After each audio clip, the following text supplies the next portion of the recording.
Hey, welcome back to the podcast. I'm Jorge Cruise, and I can tell you on today's show, you are going to learn some incredible information that for me, I didn't discover until about 5 years ago. And I can tell you, Dr. Jason Fung is a leader.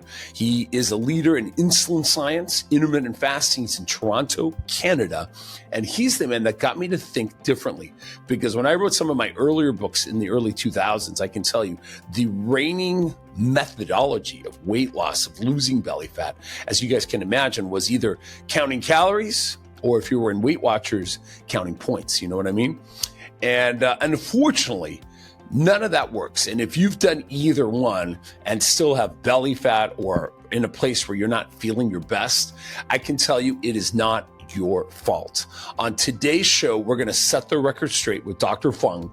And what Jason's going to do, he's going to share with us this point of view that I think has not only helped millions of people and is part of his groundbreaking book called The Obesity Code, but more importantly, it's going to give you some sanity where you think, all right, I'm not crazy. Because I have some clients, I have a coaching program where I have a lot of elite clients that work with me.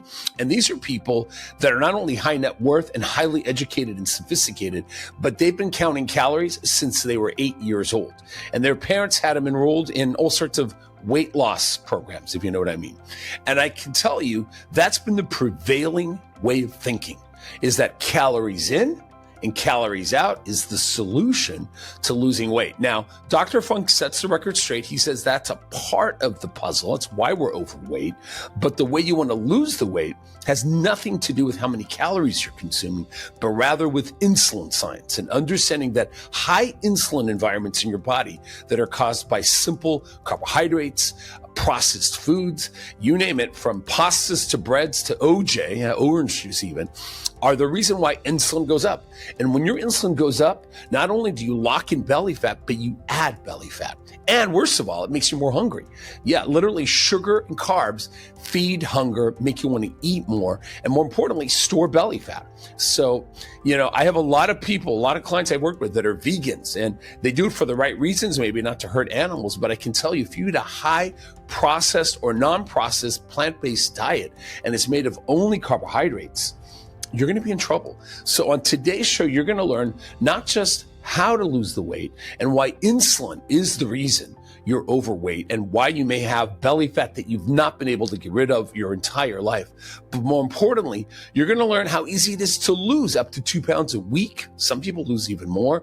Dr. Fung has an incredible clinic in Toronto. He has an online program. He has an incredible YouTube channel. We're going to put that all in the show notes. He has New York Times best-selling books, and he's been a dear friend. He's helped me understand a topic that I thought I knew all about. But more importantly, he shows us how simple it is to finally lose the belly fat and finally stop blaming yourself for why maybe you have belly fat and why you've been struggling your entire life. And he shows you the way out.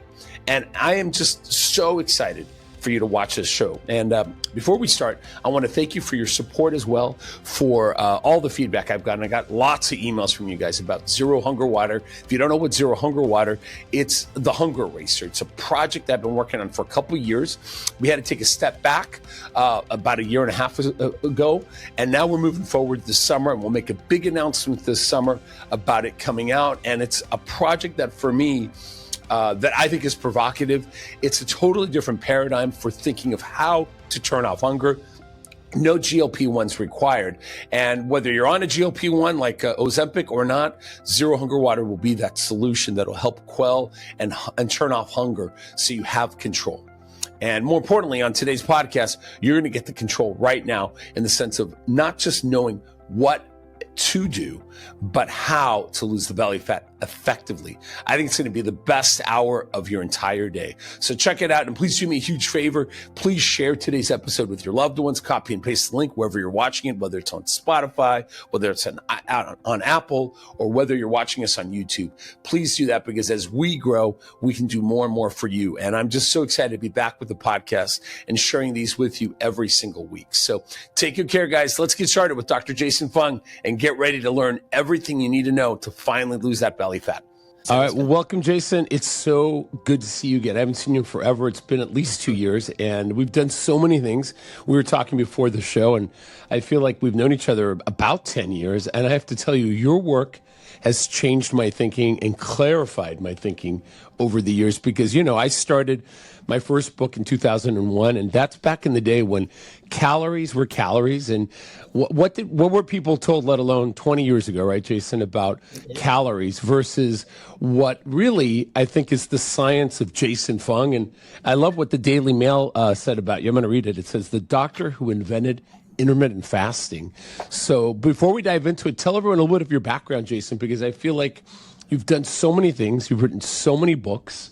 You truly are more than just a fasting expert. I think of you as a human nutrition and human potential expert, because you have walked your talk and you have an incredible family. And I'm just honored to have you back on the show. But tell us a little bit about your background and how you got into this, Jason. And then we'll dive into the big question about calories versus, I think, insulin, right? That's kind of like the controversy out there. But take us back a little bit, Jason. Tell us a little bit how you got started and what you do. Yeah. So I'm a kidney specialist, actually. So I trained very much conventionally. I did medical school in Toronto, and then I went to California, Los Angeles, for a couple of years to do my specialty training.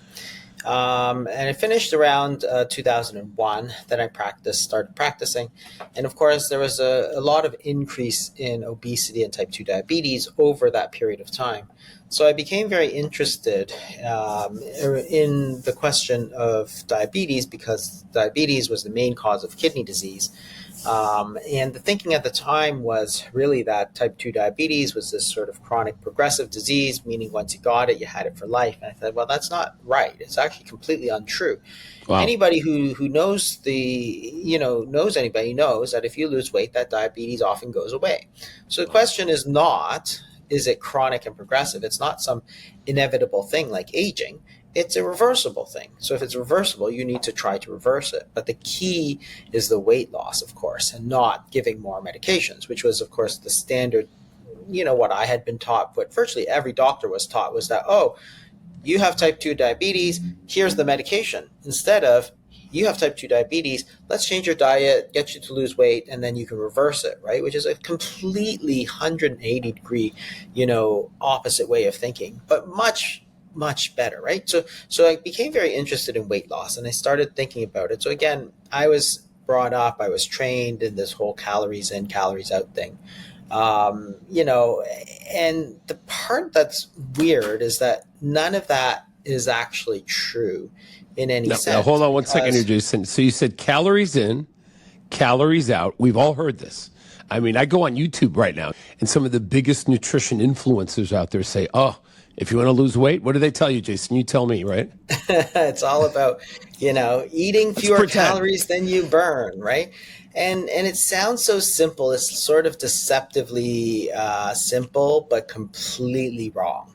Whoa. And it's in the way you have to think about calories. So let's take an analogy, for example.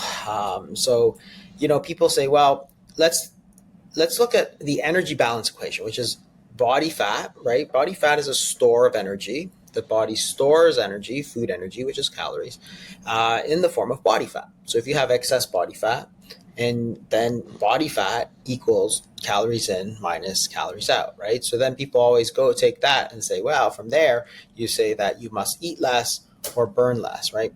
And you have to, or they say something like you must have a caloric deficit, right?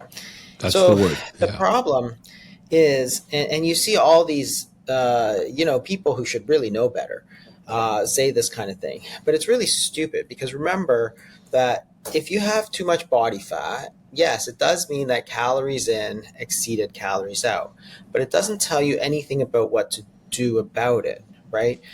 If you say that body fat equals calories in, calories out, or increased body fat equals calories in greater than calories out, that's what it is. It doesn't tell you that it isn't caused by it, right? If you say that calories in is more than calories out, you want to know why the calories in are greater than the calories out. So people always take that next step and say, well, it's because you didn't have willpower, or you ate too much, or whatever. But that's not the case at all. Remember, there's 3 variables here that have to balance. So there's never a caloric deficit. Yeah. Body fat equals calories in minus calories out, which means that if you eat fewer calories, which is what everybody tells you, what happens is that there's three variables: body fat, calories in, calories out. You reduce calories in, you can balance that equation by either losing body fat, yes, or you can balance that equation by reducing your body's energy expenditure, which, remember, you don't control. It's not exercise. Most of the calories you burn are for your brain, your liver, your kidney. You cannot control, oh, I'm going to tell my kidney to burn more calories because I want to lose weight. You can't do that, right? So nobody can control their basal metabolic rate like that. It's not a conscious thing. So therefore, if you simply eat less, fewer calories, which is what everybody says works, it doesn't work, because you can either lose body fat, which is possible, or you can reduce energy expenditure. So if you go to the medical literature and look at virtually every single study done in the last 50 years of nutrition, what actually happens when you reduce your calories in? Do you, one, lose body fat, or do you, two, reduce your energy expenditure? In every single study, energy expenditure goes down, right? So you eat less, you burn less, and your body fat is relatively unchanged. Wow. So that's the science. So when the people say, oh, you just have to count calories, you just have to reduce your calories. No, because calories in goes down, calories out can also go down. So therefore, body fat has not changed. So it's not inevitable that if you eat fewer calories. Same thing when you exercise. If you increase your exercise, therefore increase your energy expenditure, calories out goes up. So there's three variables. You can either balance that with an increase in intake, or you can, lose body fat. Again, what happens? In almost every single case, you eat more, right? So you exercise more, and you eat more. Well, everybody knows that. It's called working up an appetite, right? So it happens. So the whole point is that whole calories in, calories out is not an inevitable argument. Increase in body fat equals calories in greater than calories out, which means that in any case, in any place where you see calories in greater than calories out, it equals weight gain. So if you say weight gain is caused by calories in greater than calories out, right? That means you're just saying weight gain is caused by weight gain. No, it's not. It makes no sense. It makes no sense, because remember, energy balance says it's equal. Calories in minus calories out equals body weight, right? Correct. So any place you can see calories in minus calories out, because it's equal, you can replace it with body weight. It's saying that, it's like saying hurricane winds equal winds greater than 74 miles per hour, right? So if you say, okay, I have winds greater than, what causes a hurricane? And you say, well, it's caused by winds greater than 74 miles per hour. It's like, no, that is the definition of a hurricane, right? So if you say you're gaining body weight, that is by definition, that is the exact same thing as saying calories in is greater than calories out. It isn't caused by calories in greater than calories out. It is calories in minus calories out. So you don't know what is causing it. I feel like I just had, to quote Oprah Winfrey, an aha moment. Because I feel like you and I have talked about this for many years, and it's the basis of it's the basis of all your books. It's the basis of many of my more recent books. And I feel like there's so many intelligent people, and I don't want to name names, but people that I respect that are trainers, nutritionists, doctors, PhDs, that say, if you want to lose weight, just download MyFitnessPal, track what you're eating, and make sure you eat, what do they usually say, 1,000 calories less? And over a course of a couple weeks, you're going to lose a pound. And what you just said kind of, it just takes that argument and throws it away. And I know what you're going to share, because there is a different way of thinking about this that's more, not just intelligent, but it's more based on biochemistry and really a hormone, right? And then we can get into intermittent fasting and all that. But tell us the solution, please. Yeah. So if you think about how the body works, okay, and I'm going to tell you something that virtually everybody knows already, because what always bothers me is that you have a doctor, you have all these doctors out there that say it's all about calories in, calories out. That's all it is. They say this, Jason. I know. They say it with a straight face. I mean, all the time. All the time. And I'm always like, oh my God, do you, and I always think these doctors, it's a terrible argument, because when these doctors say that, like, do they not realize that that person in front of you who's been trying to lose weight for the last 30 years is a bigger calorie expert than you will find virtually anywhere? It's like a PhD level, Yes. expertise in calorie counting. They've been looking at labels since they were teenagers, probably, right? Probably since they're like 8 years old, right? So the whole thing is that, like, do you not realize that this person that you're dismissively saying, oh, it's all about calories, it's like, there is no greater expert in this room than that person who has been trying to lose weight. It's not just, it's horribly, like, to say that is horribly dismissive, right, to these people. It basically is saying you're actually really stupid because it's all about calories, right? You're so dumb. It's all about calories, and it's because you have no willpower, right? It's such a dismissive argument. It's a horrible argument, and it leads to this bias against overweight and fat shaming and all that, because it's like, well, I told you the solution. It's calories in, calories out, which actually isn't. It's the definition, right? Losing weight is caused by, how do you lose weight? Well, calories in minus calories out. Well, replace that with lose weight. So you lose weight by losing weight. Like, it's a circular argument. You can't get it. It's sort of like saying, okay, if you have alcoholism, it equals alcohol in minus alcohol out, right? And it's like, so I just solved world alcoholism, right? World alcoholism. I just solved the problem. Just drink less alcohol. And you'd say, that's stupid, right? That's really, really dumb, right? Yeah. Because obviously the question is not whether alcohol in is greater than alcohol out. The question is why. If somebody is addicted to alcohol, that is going to lead to alcohol in greater than alcohol out, which is going to cause, by definition, alcoholism. Okay, so let's flip that and say you have a food addiction, which is causing you to increase calories in greater than calories out, which causes weight gain. Is it a calories problem? No. Absolutely not. It's an addiction problem. Same with the alcohol, right? Suppose you're depressed and therefore you drink alcohol, which causes alcoholism. Is the problem alcohol in minus alcohol out? No, that's dumb. The problem is depression. It's the mindset. Depression. Right? So now, again, flip it. Say you're depressed and you eat just because of the depression. So calories in is greater than calories out, which causes weight gain. Is the problem the calories? Absolutely not. It was the depression, or it was the refined foods, or it was the ultra-processed foods, or it was eating too frequently, or it was the emotional eating, or it was the mindless eating. Those are the problems that lead you to the calories in greater than calories out, which is by definition obesity. It didn't cause obesity. It is obesity. It is the weight gain. That is by definition weight gain. So the whole thing is like, these people are so stupid because they're looking at the calories as if that's the whole issue, but it's not, any more than saying alcohol in greater than alcohol out. In that situation, you see what a stupid argument it is. In the calorie situation, everybody says, "Oh, that's the holy grail." Like, come on, that's so stupid. So the question is, why is the question is not that calories in are greater than calories out. The question is why. So you see that you're trying to get to that deeper level of understanding.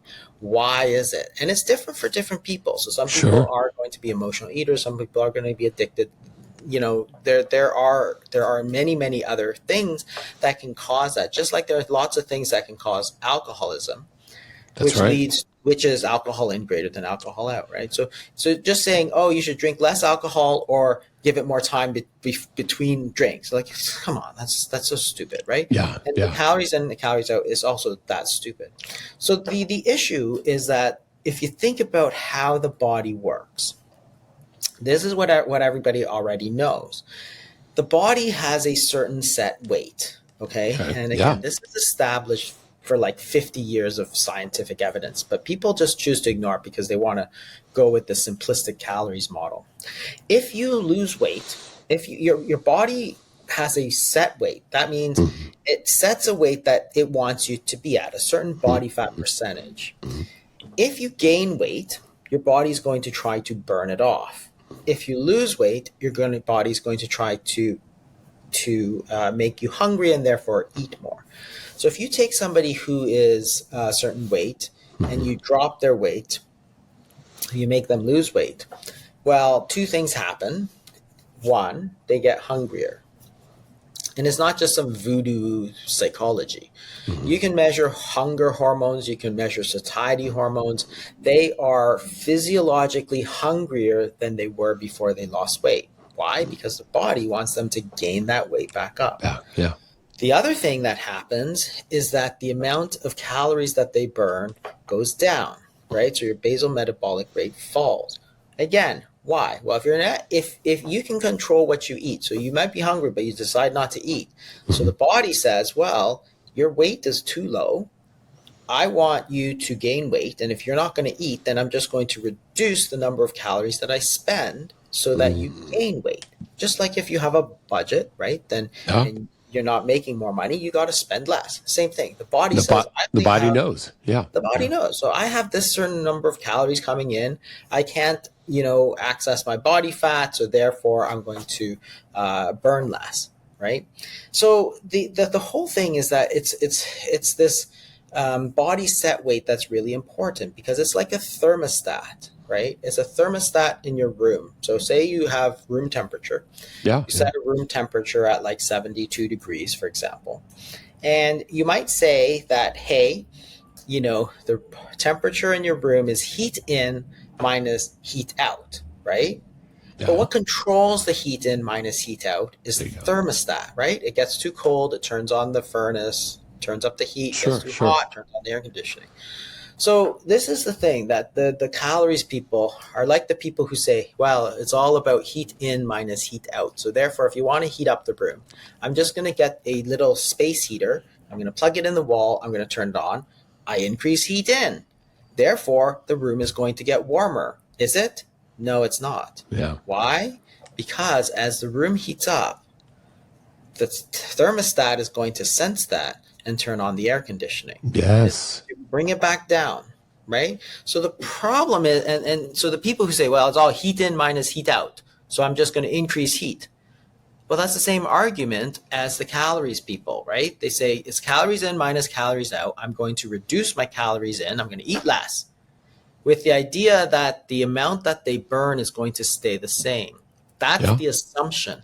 That is not true. It has never been said, Jason. So well said. For years. What's crazy is that the studies, there were definitive studies that showed this whole body set weight 30 years ago. So we've known about it for 30 years. 30 years, Yeah, they just don't tell you about this. But everybody knows it's true. Everybody knows that you go back to your original weight. So the problem of weight loss is not calories in minus calories out any more than it's heat in minus heat out. It's how do you control the thermostat? Ooh, say that one more time, because now we're going to get to the solution, the real solution, which is based on, not to brag, but how many decades of work have you done and how many books, right? Yeah, and how many clients, right? Yeah, it's crazy, but it's it's a couple of decades, but really think about it this way: if your body has this body fat thermostat, then you need to know how to control the thermostat in order to get your body fat in the right range. Just like your room temperature, you cannot just add heat or add cooling, because the thermostat is going to counteract what you're doing. And we know that the body does that. So it's how do you adjust your body fat thermostat up and how do you adjust it down? And we already know this because everything in your body runs on hormones. So insulin is the main hormone you have to be worried about, but there are others. Insulin, when it goes up, when you increase insulin, people gain weight, right? We know this because we give people insulin as a drug. And there is one side effect that every person who takes insulin knows about. That's weight gain. So if you give insulin, you are gaining weight, which is really that ratcheting up of your body fat thermostat. When you give insulin, you haven't given anybody calories. There's no calories in that insulin. You haven't increased their exercise or decreased their exercise. When you give insulin, you don't tell them, oh, you should exercise less, right? Insulin is just a hormone that ratchets up your body fat thermostat. Your body now says, well, I shouldn't be 150 pounds. I need to be 180 pounds. Wow. How am I going to do that? I'm going to suck away more calories, right, into body fat because I don't have enough. So you eat your normal meals, but your body now with the insulin sucks all your energy, all those calories into body fat. Now you have no calories for the rest of your body, right? Because and that's if insulin is high. If insulin is high, if you start pumping, calories get stored into body fat. Yeah. Insulin goes up. Think about it this way. Yeah. You think about insulin. What is its job? Its job is to store body fat. Right? Wow. So that's the whole point. Is insulin is high. That's it. That's all it is. So then we should run away from insulin if we have too much body fat, in theory, right? Yeah, or lower insulin. Now, is there a magic way to do that, Jason? You're about to tell us, probably. Well, yeah. I don't know how magical it is, but go ahead. Yeah, it's not that magical. But intermittent fasting is a way to lower insulin level. Yes. And reducing refined carbohydrates is another good way to do it. Because say that again, Jason, for everyone at home. There's two simple ways. Number one, intermittent fasting, because when you don't eat, insulin falls. When you do eat, certain foods raise insulin more than other foods, and those are the refined carbohydrates do it more than anything else. And that's number two. If you can exchange, give us example. What are the top ones? I mean, for my clients, whether they're celebrities or not, it tends to be refined carbohydrates, right? I hate to say sugar, fruit drinks. Give us some of the ones that are that can't have sugar in it. Sugary drinks and refined carbohydrates being things like French fries and white bread and that kind of thing. White bagels. And again, it's probably not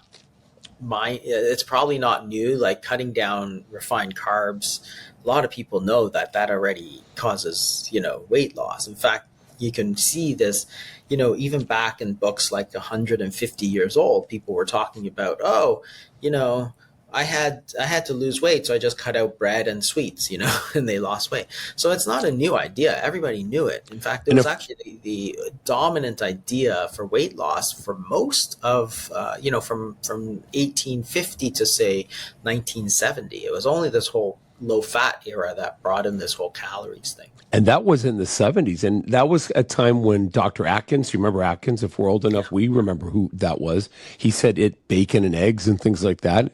Shockingly, when you do eat those things, people lose weight because it doesn't raise insulin.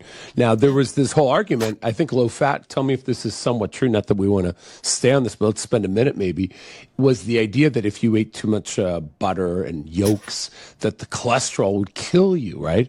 And that's been shown to not be true, correct, Jason?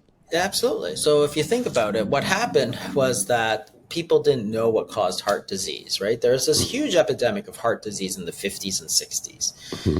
And people said, well, we don't know what caused it. Now, the diet in America had not changed. So in fact, they were eating about the same level of fat as they were and yolks and stuff as they were.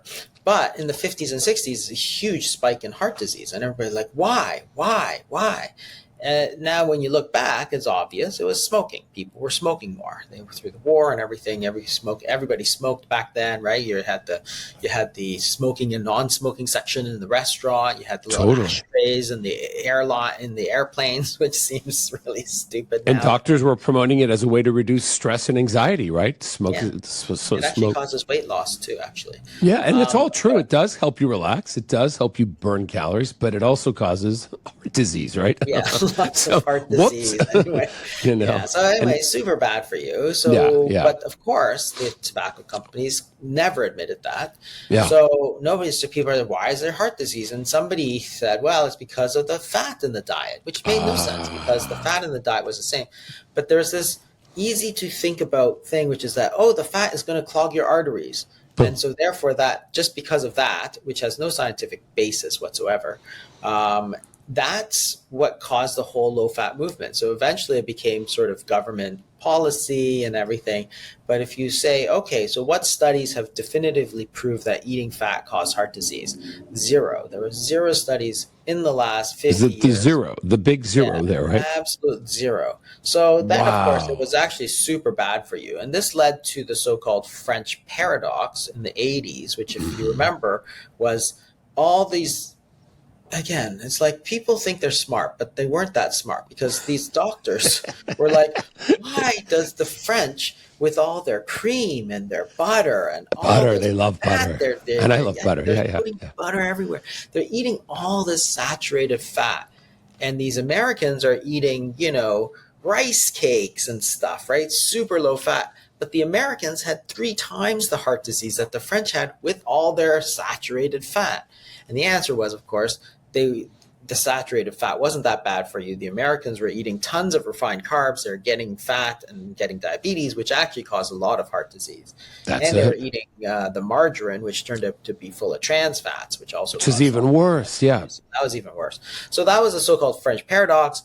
Then by the 2000s, people were looking at the Mediterranean diet with all its fatty fish and avocados and olive oil, and again, a higher fat diet. Yeah. Yeah. And it And turned more out meats and fish and all that. meats and nuts and stuff. Nuts were like so high in fat. Remember avocados? Nobody ate avocados through the 80s because it was full of fat. Yeah. Then everybody's like, oh, they're so healthy for you. It's like, it's still full of fat, but the fat wasn't bad for you. Then they had to call it healthy fats, right? Healthy fats. There you go. The whole thing was crazy but in the meantime, because the Americans had switched to rice cakes and white bread And hydrogenated oils and these fake fats, the seed oils, right? The seed oils. Yeah. And the government actually encouraged all these processed foods because you could process the fat out of them, right? So they thought they were doing people a favor. So we were eating ultra processed foods. We're eating tons of carbs, tons of refined carbs, gaining weight like crazy, right? So there was a huge epidemic of obesity. And the reason being, a little side note, Jason, insulin levels were staying not just constant, but they were going up. Because of the refined carbohydrates. Because of the refined carbs, yeah. So when you're eating when those French people were eating all their saturated fats, they weren't raising the insulin. So you think, okay, well, what does insulin do, right? So if you say, talk to us. What does insulin do? So we know that when insulin goes up, so when you eat, insulin goes up, and this is the normal job. It's not a bad hormone. This is just a normal job. It's just that insulin, when it's too high, is going to lead to weight gain. So insulin's job is to tell your body that, hey, food is coming in. So therefore, we need to store food. We need to store this food energy, which is calories, and it stores it as body fat. So when you eat, insulin goes up, and it does 2 things to body fat. It tells you to store body fat, and it stops you from breaking down body fat. Okay? So if you think, okay, well, now suppose you have a situation where insulin levels are doubled or tripled or quadrupled, what's going to happen? Well, your body's going to store a lot of energy as body fat, and it's not going to burn any energy as body fat. You're not going to burn any body fat, you're going to store it, right? So it's only when insulin falls that you can actually burn body fat. So it's like, okay, well, that's not too hard to imagine that this is going to be a problem if you're trying to lose weight. Right. So again, let's take a situation. If you eat 2,000 calories in, and you burn 2,000 calories. Okay, so you're equal. It's nothing. You're not gaining weight. You're not losing weight. Now you reduce your calories in to 1,500 because people said, but you cut your fat. You eat all the time because people say you should eat 10 times a day. So your insulin levels are still very high. Right? We're going to talk about that in a minute, please, about fasting. So, I've got some questions people have been asking, but they knew about us doing this interview. I put it on Instagram, and the questions came in, and they're questions you've seen before, so they'll be a piece of cake, no pun intended. But so this insulin is really it's the mechanism. Is that right, Jason? It's the key to it all. Well, think about this for a second. Say your insulin levels are super, super high because of the foods that you're eating. So you're eating 2,000 calories, but the foods that you're eating are super, super high in refined carbs, which is going to spike your insulin. So what's going to happen to those calories that you eat? Well, because your insulin's much higher, it's going to suck it all into body fat, right? Yeah. Because that's what insulin's job. Yeah. All of that. So you eat 1,000 calories. Now your body shoves it all directly into your body fat. Well, what's going to happen is that the rest of your body has nothing, right? Mm. So then you're like, oh, my liver, my kidney, my heart, I need energy.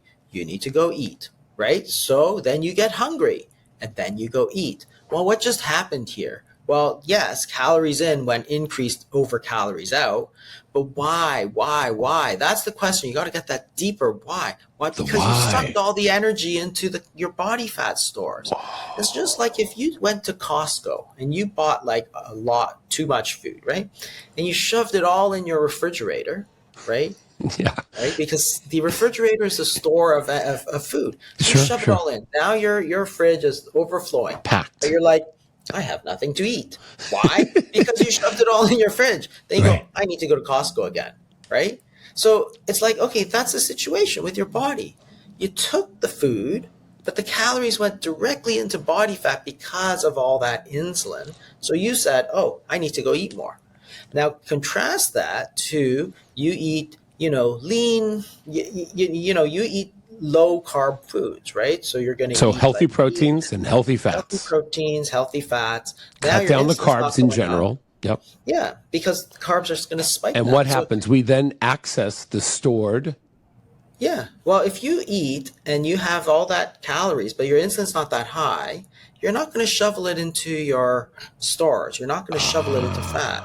So therefore, your body has plenty of energy to use, and therefore you don't get hungry an hour later because your body has plenty of calories to burn, right? As opposed to the insulin partitioning it all away so that you can't use it. Same thing when you try to Wow. lose weight. If your insulin is high, Yeah. say you cut down, so now you eat 1,500 calories, you're burning 2,000 calories. So where are you going to get, remember, this is a balanced equation. So that does not balance.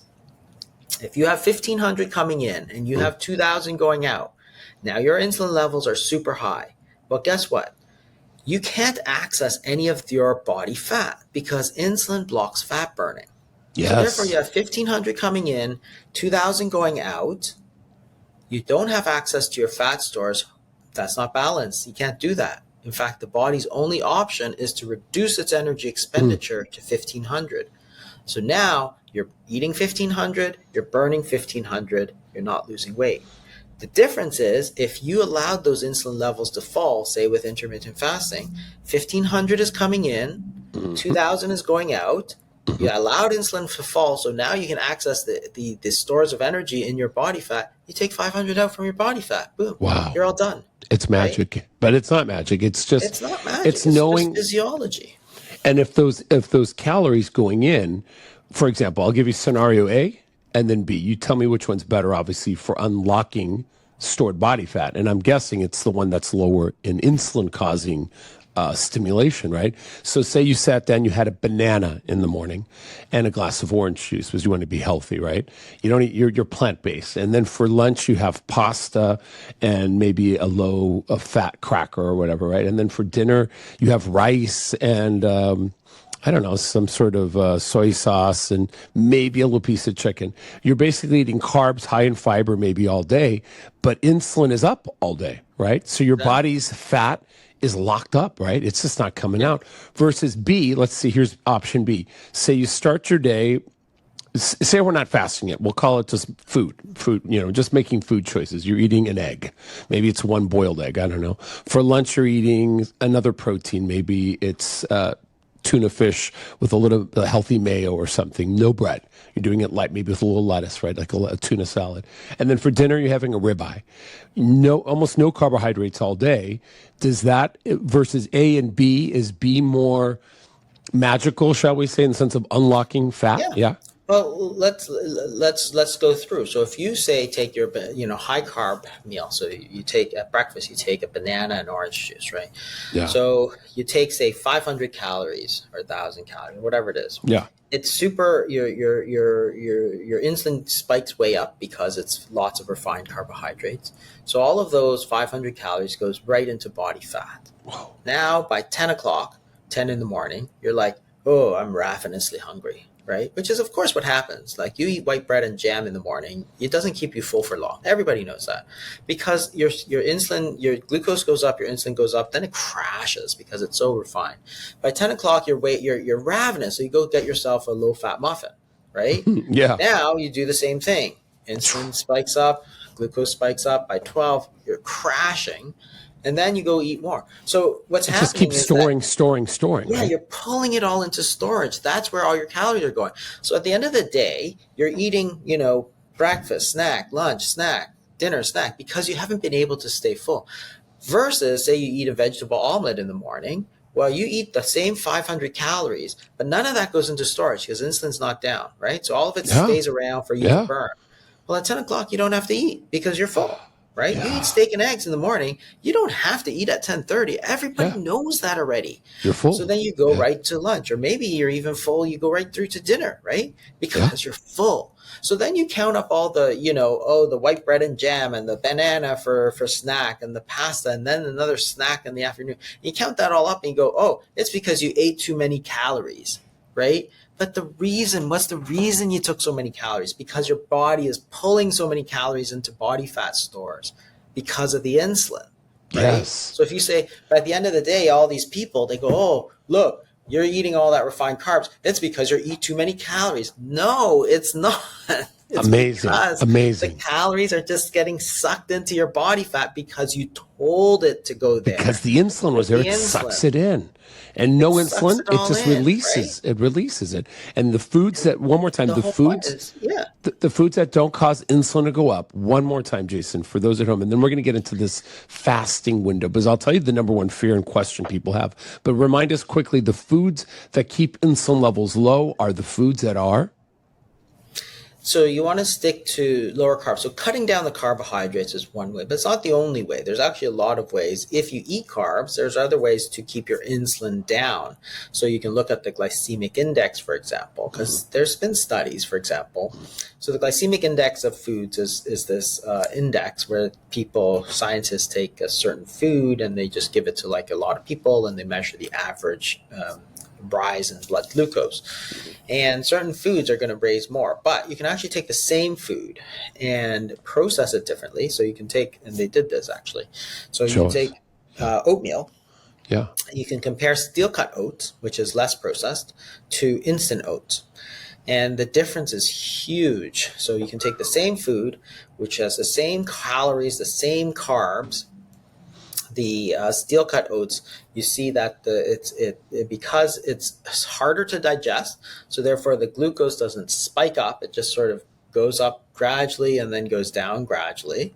The instant oats are ground into this very, very fine powder so that your body absorbs all of it instantly. So therefore glucose spikes way up, then it spikes way down, and then you actually crash and your blood glucose goes lower than normal, which causes you to be hungry because hunger is a symptom of hypoglycemia, right? So you can take the same food with the same carbs, same calories, but when they're processed differently, it has a very different effect on insulin, which means it has a very different effect on your body.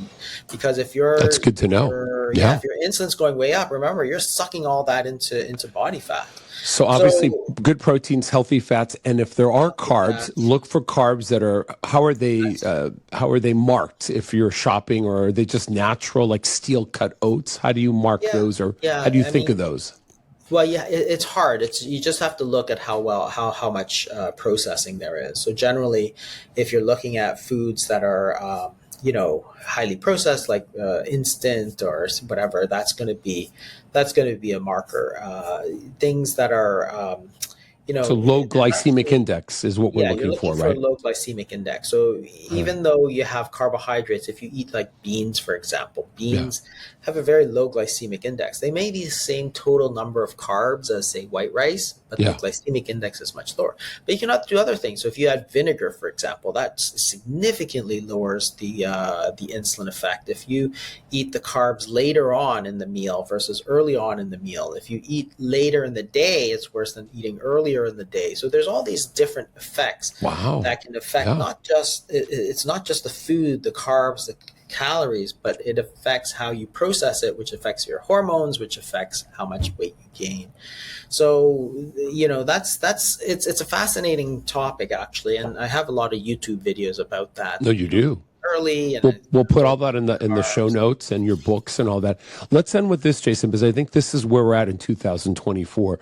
There's so many people that are doing fasting now, shall we say, both just the old school way and now using products like Ozempic, and these products that help take away hunger, where, I'm working with certain people that are actually utilizing those, celebrities and some normal folks as well, just everyday folks. And their number one question to me is, oh my gosh, Jorge, I feel like I'm only eating once a day. Isn't this dangerous? And the truth is, you've told me over the years that whether you do it with Ozempic or you do it on your own by eating low glycemic index foods and foods that are high in protein and fats, however you want to create the fast, tell us your opinion of the dangers of eating, say, 1 or 2 meals a day and cutting meals down. And, I've written many books on fasting. You've written more. As the Daily Mail says, you're the doctor when the world comes to intermittent fasting. So explain to us why that may not be dangerous and how, because I think the biggest fear people have is if I fast and I eat once a day, OMAD, right? That's that acronym, 1 meal a day, that I'm going to lose all my muscle and I'm going to just destroy my health. Tell us what you think about this fasting window and how it's helpful, not helpful, and whether people are using Ozempic or not, if that matters. Tell us your thoughts a little bit on this world of not eating these days, Yeah, the 1 meal a day is a perfectly fine strategy, because remember that if you don't eat, what's going to happen? Well, insulin's going to fall. As insulin falls, it's going to open up your fat store so that now you can take calories out of your fat, body fat, which is really why you have body fat in the first place. So you're not really doing anything cruel and unusual. You're using your body fat stores for precisely the reason you have body fat. It's not there for looks. It's there for you as a store of calories for when you don't eat. When you don't eat, you're going to take calories out. So you think, okay, well, how many calories are there? So you take an average person, say they're 200 pounds, and an average percent of body fat is 25%. And keep in mind, 25% is relatively lean. Most people who are overweight are closer to 40 to 50% body fat. That's right. Let's say, just for argument, you have 200 pounds. This is just for easy calculation, right? 200 pounds, 25% body fat, so a very muscular person, and low body fat. These people look lean, right? They look good. That's 50 pounds of body fat. That's a lot. You would think. And it is, though. It is, right? Absolutely. And the number of calories in a pound of body fat is about 3,500 calories per pound. So if you look at that, you've got 50 pounds times 3,500 calories is 175,000 calories. You're set. That's like a big budget, right? You're rich. So what does that mean? Could you not eat for a day or two? And why do I know that you have a clinic where you do this with people, right, Jason? Oh, absolutely, because people have at least that 50 pounds, which means that you're actually set for about 100 days. If you were to fast for 100 days straight, you would still have enough energy, right? Because it's about 1 pound of body fat for 2 days of energy. So people worry, I didn't go like 18 hours without eating. You could have gone 18 days. Okay. Wow. And it still would have been fine. That's why you have body fat. Now, is it fun? No, there's other issues, right? But if you just think about calories, and then people think, I'm going to get malnourished, and think, okay, what do you think you're going to get malnourished from, right? Is it lack of vitamin B, vitamin C? Are you going to get scurvy? Are you going to get, or how about losing muscle mass, right? Sarcopenia, is that the word? Sarcopenia. And that's a very interesting thing, because that's been studied forever. Because when you fast, your body predominantly oxidizes fat, not muscle. So if you're burning fat, you're not burning muscle. Your muscles do get smaller because they're burning their glycogen, which has water. But that's not muscle. Glycogen is not muscle fiber. When they've done the study, and I just reviewed it in my last blog, actually, they did a 10-day fast in this clinic in Germany, and they measured. So the reason people worry about muscle loss is because of the way it's being measured. So when you measure it, you do this. You either do bioimpedance or you do DEXA. Both of them, in both of those, body water is very similar to body fat. So when you do bioimpedance, you send an electrical pulse through the body. Then this is the things where you step on that scale that tells you body fat, right? Sends an electrical pulse and it measures how much it is. But body water looks the same as body fat on these scans. So when you lose body water, such as what happens with fasting, it looks like you're losing lean tissue, right? So the lean muscle looks like it's being lost. And so what they did in this Buchinger clinic study is they did put people on a 10-day fast, right? A really long fast, longer than most people do. And then they measured the strength directly. They told people, how much can you lift? What is your maximum grip strength? How long can you do this grip strength? What they found was fascinating because if you look at weight-bearing muscles, the strength did not go down. If you look at, I think it was the non-weight bearing muscles, it went up by like 33%. Wow. It's like, okay, you're stronger than you were. Now that's part of from it. fasting. I love it. Yeah, I love fasting, it. Because what happens during fasting is that the sympathetic nervous system actually gets ramped up. So you actually get energized through fasting, not the other way around. And do we also get this effect that many people have talked about called autophagy, which is very cleansing for the body, correct? Yeah. So autophagy is this period of time where you're burning some protein, and everybody thinks, oh, that's so bad. But in fact, skin is extra protein, connective tissue is extra protein. Remember that it's not just fat that you have to lose. You actually have to lose all the supporting structures. So you can actually lose a lot of that. What happens can help recoil skin to a certain degree, right, Jason? Yeah. The skin that may be sagging. Yeah, because if you're only losing fat, then you have this excess skin and you have to do surgery. But when you actually have to burn off, because it can be pounds and pounds of skin, right? Yeah. So that's pounds and pounds of tissue that you actually have to burn, and that's protein. That skin is a protein. It's a structural. And so autophagy is the process that allows us to recoil the skin, in essence. Yeah, it gets rid of some of the old stuff and sort of starts the regeneration process. So it's really a very, very powerful way to do things. But again, a lot of this gets lost in this sort of people who are, have this sort of old style thinking and stuff. It's like you think about it this way, like certain religions, for example, they have periods of fasting, right? Whether you look at Muslims or you look at Catholics or you look at Jewish people or if you look at Buddhists or Hindus, there are periods of fasting. We've been doing it for like thousands of years. Like if there was an issue with muscle loss, we would have figured it out. Oh yeah, absolutely. It's not new at all. And you know what I've told my clients over the years, and you remember the Zero Hunger Water project I've been working on, where it's just electrolytes added to water, can help curb appetite while you're fasting. You have teas. There are many things you can do that don't require calories, right, Jason? Yeah. That if someone says, well, oh my gosh, so I'm going to start fasting. I bet a lot of people watching right now are ready to start fasting, and they're scared to feel hungry. What would you say their tips? What are your tips on how to reduce that hunger while we eat, say, one meal a day?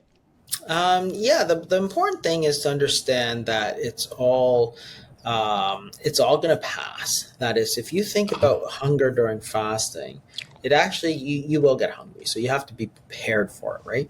But the thing is that if you simply ignore it, that hunger actually just fades. And they've done studies on it. It's like, for example, when you work through lunch and you miss lunch, you're really hungry at like 1 o'clock, 2 o'clock. By 5 o'clock, you actually feel exactly the same. Because when they fast people, what happens is that your body simply, so insulin falls, your body now takes your 500 calories out of your body fat. Well, you just eaten your own body fat. And that's a good thing. Would it be hungry? So when you're hungry, think of it gnawing away at the fat, right? Yeah, exactly. So that should make you happy. That should make you happy. You're like, yay, keep eating. Exactly. You're eating your own body fat, but that's why you have it, right? Just like if you didn't go to Costco, then you went in the fridge and you got yourself a chicken sandwich and ate it. You're not hungry. You don't have to go to Costco again. Why? Because you had it stored away. And you took it out of the storage. Well, body fat's the same. You didn't eat lunch. Your body went into its refrigerator, went into the body fat, took out the 500 calories, and now you're good to go. I love it's a problem if you don't have body fat like that if you're at like 4% body fat or something, but most of us are way over that, right? Most of us are in that 25-35% range, so therefore it's not nearly an issue. So therefore you people worry about hunger because they think that it's going to go up, but it doesn't. It actually goes up and then it'll go down, and then the magic actually happens when you go, say, overnight, for example. So say you skip dinner, for example, then you're getting hungry at dinner, it passes, but then by the next morning after you slept, you actually completely reset. Your hunger level just resets. Incredible. Yeah. Yeah, it's actually quite incredible. And is there an ideal time to have the one meal a day if someone was to do that? Is it about midday, early evening? I mean, the earlier, the better? The earlier the better. So early, I'd say mid-afternoon is probably the best. If you can just do one, like at breakfast, sure. But most people like to have it somewhere in the middle because they're not that hungry in the morning anyway. So then you don't want to eat when you're not hungry. So sometime in the middle of the day, that takes care of that. And then they just go through.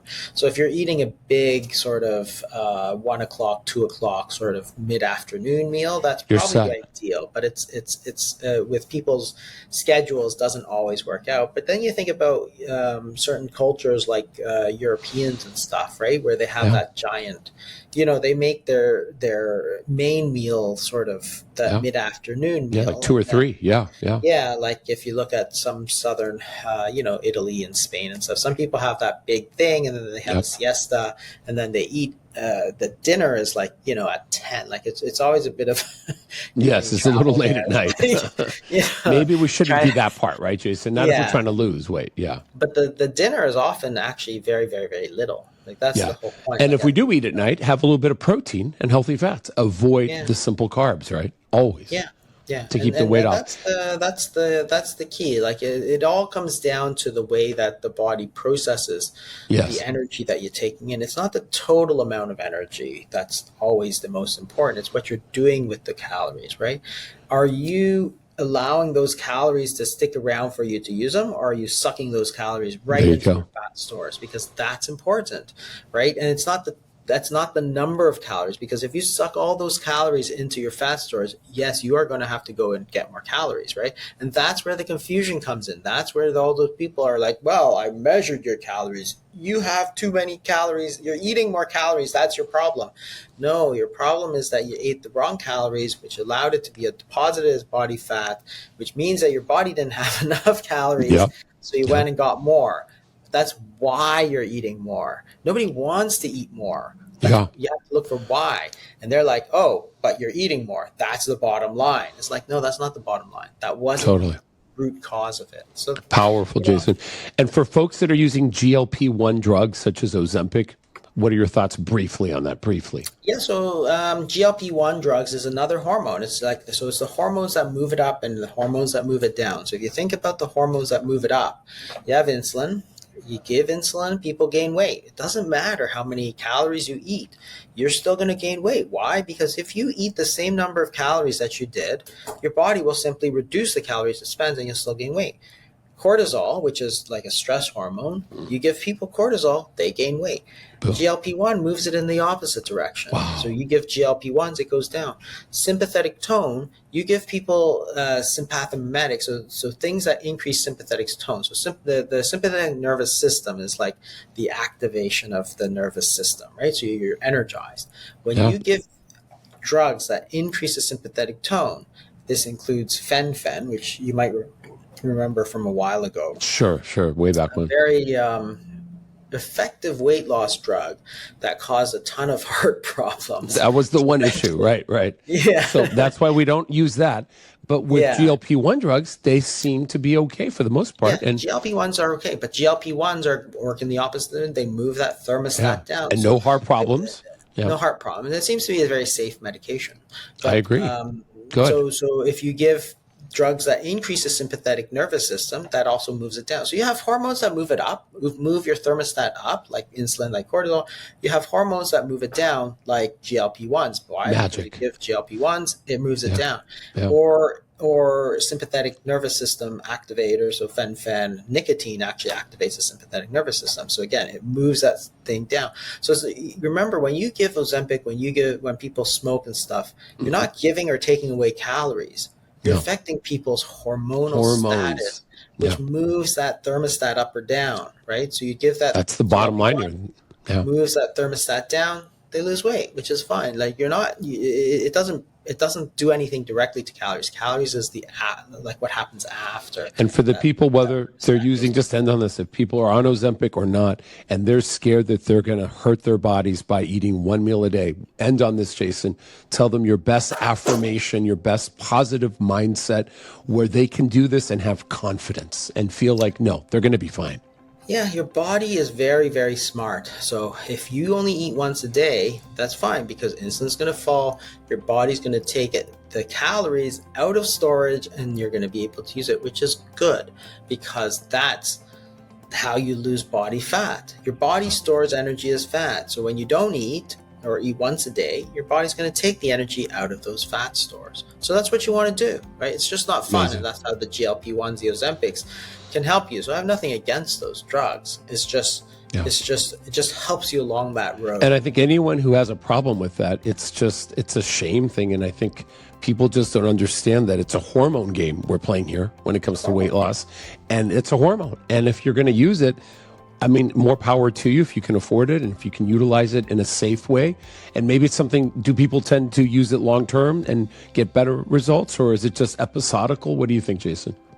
Most people right now are using it long term. Yeah. I mean, people talk about the main problem is that the way it works is it also causes a lot of nausea.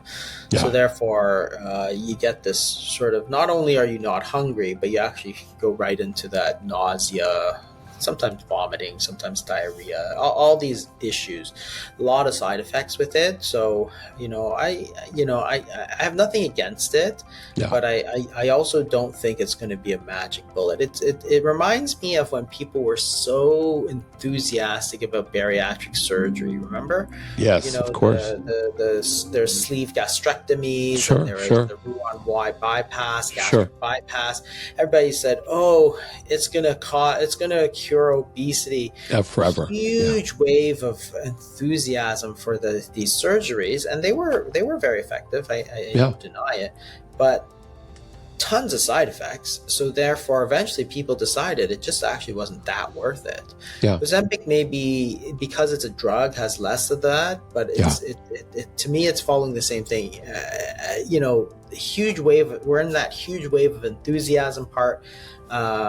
Eventually, I think we're going to get to the point where we realize it's a drug. It's a useful drug. But it works. It works. Yeah, it works. But it's not like the holy grail of this is all you need to do. Like, you still need to know all about good nutrition, proper ways to eat, what the proper foods are to eat. You still need to know all that, because people are thinking, oh, I don't need to know any of that. I just take my Ozempic. It's like, I don't think it's going to be that. I think No, absolutely. Well, Jason, I can't thank you enough for your time today. This has been pivotal. It's like solid gold here. We needed this update from you. And if people want to find you online, we're going to include your website, but give your information briefly if you want. All this will be in the show notes, guys, but follow Jason. Go ahead, Jason. Tell them where you're at. Yeah, so you can follow me on Twitter at that's Dr. Jason Fung, Dr. Jason Fung. You can I have a lot of stuff on YouTube, which is just under Jason Fung, and you can also I have a blog on medium.com, and you can follow me. I love that. We'll put all the links in there so that people can access you and your YouTube channel. Thank you so much, Jason, for your time. And you have so many best-selling books. I think if people were to get one of your books, we're going to link all of them. What would be the one for anyone right now at home that just heard this conversation and wants to go deeper? What's your most central book, would you say?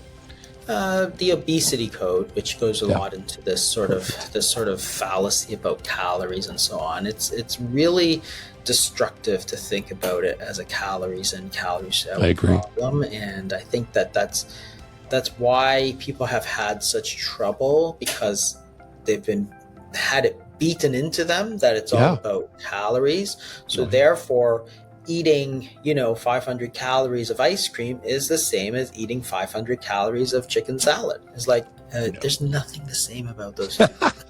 So true. I mean, I can't thank you enough, Jason, for being this guy who doesn't age, first of all, keeps his fitness going, walks his talk, and more importantly, keeps the passion going, because I can see the gleam in your eye when you talk about this. And I think everyone at home through this conversation here, whether you're watching it or listening to it on Spotify or on Apple, hopefully you're watching it, because I can tell you, Jason is the real deal.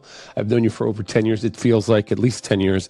And I can say you care so much about people, Jason. So I can't thank you enough for all the hard work and for not fighting the system, but for standing tall and strong on your method, because it's based on science. And I can't thank you enough, Jason, because it's changed the way I eat consistently. It really has. And I embrace intermittent fasting, and I try to do the best job to communicate your work to everyone. So thank you for doing this interview, because I think this will do it. And I can't wait to meet you in person one of these days soon. All right.